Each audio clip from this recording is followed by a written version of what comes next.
Okay, so I'm going to show you guys today some of the bodywork process that we're doing on the 91 Cherokee restoration.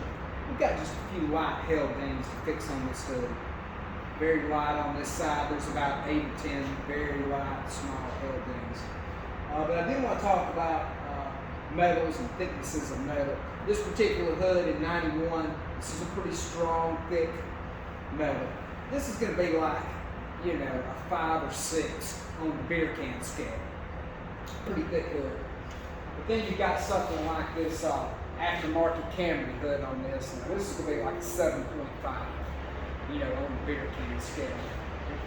If hail hits this, I mean, it's pretty much wiped out. You might as well just buy another hood. But then you've got something like this hood back here for a 63 panel wagon project. Now this hood right here, that is a thick hood. That is like a 1 on the beer can scale. You know, if hail hits this, I mean, that hood's laughing at hail. Hail has probably hit that hood many times, and it's not even damaged.